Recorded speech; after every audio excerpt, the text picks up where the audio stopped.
Assalamualaikum warahmatullahi wabarakatuh. Apa kabar kalian semua? Mudah-mudahan selalu dilindungi oleh Allah Subhanahu wa taala. Pada kesempatan kali ini kita akan materi baru lagi. Himpunan kemarin sudah selesai, sekarang kita masuk ke bab 3 yaitu tentang aljabar. Kita ke pengertiannya terlebih dahulu. Aljabar adalah bagian dari ilmu matematika, meliputi teori bilangan, geometri, dan analisis penyelesaiannya. Secara harfiah, aljabar berasal dari bahasa Arab yaitu aljabar atau yang dibaca aljabar. Ilmu ini dibuat oleh Muhammad Ibnu Musa Al-Khwarizmi dalam bukunya mengenai konsep dan bentuk aljabar, ditulis sekitar tahun 820, yang merupakan seorang matematikawan, astronomer, dan geograf. Ia dijuluki sebagai the father of algebra. Dalam bahasa Inggris, aljabar dikenal dengan istilah algebra. Dalam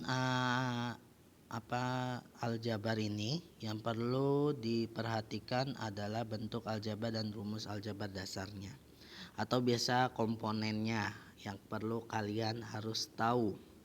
Yang pertama adalah rumus persamaannya.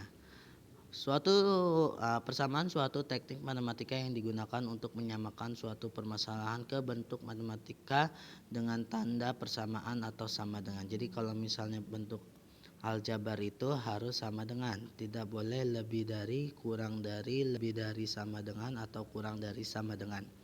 Harus bentuknya adalah sama dengan, ya. Ini untuk komponen pertama. Komponen kedua yaitu variabel. Variabel itu bisa dinyatakan sebagai huruf.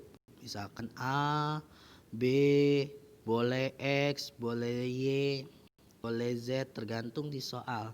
Yang penting adalah yang perlu kalian ingat adalah variabel itu adalah huruf. Ya. Ini yang kedua. Yang ketiga, koefisien. Koefisien itu dia angka berupa nilai.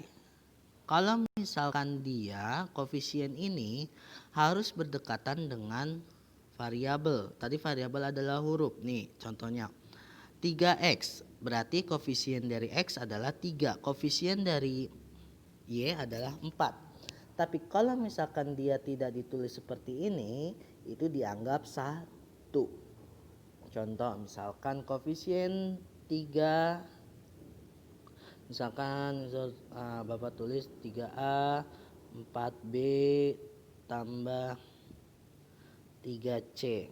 Koefisien dari A 3, koefisien dari B 4, koefisien dari C 3. Jadi mereka ini memiliki fungsinya masing-masing, tergantung soalnya koefisiennya apakah dia berdekatan dengan A atau dia koefisien dari variabel A, berarti jawabannya 3. Ada pertanyaan? Kita lanjut ya. Konstanta. Konstanta adalah suatu nilai, hampir sama seperti koefisien ya. Kalau konstanta gitu, dia berdiri sendiri angkanya. Kalau koefisien tadi kan ditemani oleh variabel, dia berdiri sendiri nih. Seperti 12 dan 7 ini. Dia berdiri sendiri. Dia tidak istilahnya ditemani oleh variabel, ditemani oleh sebuah huruf. Jadi dia berdiri sendiri. Jadi angkanya dia itu sendiri. Jadi konstanta itu berdiri sendiri, tapi dia berupa angka. Bisa membedakannya baru 4 komponen yang akan dibahas. Sekarang yang kelima, eksponen. Eksponen itu adalah pangkat. Operasi pangkat mempunyai prioritas kedua sejajar dengan operasi akar setelah tanda kurung dalam operasi hitung matematika. Jadi kalau pangkat itu ya berarti pangkat variabel X berarti adalah 2. Jadi kita lihat aja pangkatnya. Ya. Kalau misalkan dia ada X kuadrat dengan X, itu variabelnya berbeda karena pangkatnya pun berbeda. Dia pangkat 1, ini yang bawah, yang atas pangkat 2. Jadi dia berbeda. X kuadrat dengan X1. Jadi variabelnya berbeda ya. Terus kalau derajat, itu derajat bisa dibilang adalah dia pangkat tertinggi. Jadi kalau misalkan ada sebuah soal terus cari pangkat tertingginya, misalkan ada 3x kuadrat tambah 3x. Berarti pangkat tertinggi atau derajat tertingginya adalah 2. Karena paling tertinggi adalah 2. Jadi komponen itu pertama tadi persamaannya, variabel, terus koefisien, konstanta, eksponen, derajat. Jadi kalian harus tahu masing-masing komponen itu yang harus kalian tahu. Jadi kalau misalkan kalian tidak tahu dari awal, nanti keterusannya itu bakalan bahaya. Karena apa? Nantinya kalian tidak tahu antara variabel, koefisien, dan seterusnya. Kita lanjut yang ketujuh, suku. Suku pada bentuk aljabar adalah total elemen yang dimuat oleh suatu bentuk aljabar. Suatu digunakan untuk mempermudah mengkomunikasikan bentuk aljabar sehingga mudah untuk dibahasakan. Jadi kalau misalkan dalam suku, yang perlu kalian perhatikan adalah nih, misalkan bentuknya 2x pangkat 2 tambah 3x tambah 2. Berarti berapa sukunya? 1, 2, 3. Ada 3 suku. Kalau misalkan 4x pangkat 4 tambah 3x pangkat 3.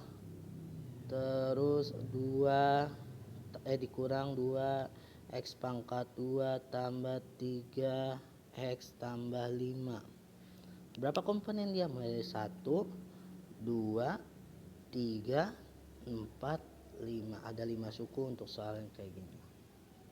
Jadi kita harus hitung dari awal ya.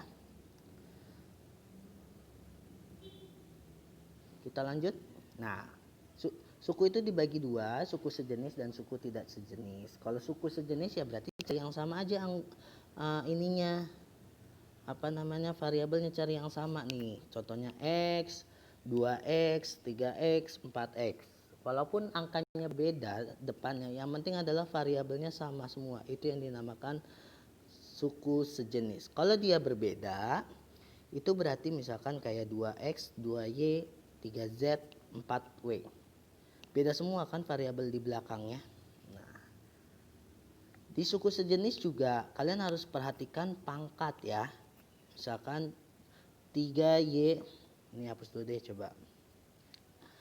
Kalau misalkan kalian di pangkat juga harus diperhatikan, mau pangkatnya 2, 3, yang penting ini. Nih, contohnya seperti ini. X, Y pangkat 3, berarti semuanya harus X, Y pangkat 3 untuk dinyatakan suku sejenis. Tapi kalau misalkan kalian tidak nemu suku tidak sejenis, berarti kalian harus lebih teliti lagi. Nih, contohnya seperti ini untuk suku tidak sejenis. Pangkatnya sama enggak, terus misalnya mulai dari variabel X, pangkatnya sama enggak nih semua dengan soalnya, terus Y-nya pangkatnya sama enggak, jadi harus diperhatikan benar-benar ya. Untuk suku sejenis dan tidak sejenis, Bapak bilang itu kalian harus teliti, karena nantinya bakal ada pangkatnya, ada derajatnya, jadi kalian harus lebih teliti lagi. Ada pertanyaan? Kalau tidak ada, kita lanjut. Nah, ini kita udah selesai hari ini. Kalau misalkan kalian ada pertanyaan, silakan tanyakan ke Bapak atau ke teman kalian yang paham. Nggak usah malu-malu. Yang penting kalian belajar walaupun kita belajar di rumah, tapi jangan pernah menyerah. Kita pahami aja. Kalau kalian kurang paham, saya kurang paham materi ini, ya tanyakan. Bapak HP itu selalu 24 jam kalau kalian ingin tanyakan, silakan. Oke, Bapak akhiri karena udah selesai. Bapak akhiri. Assalamualaikum warahmatullahi wabarakatuh.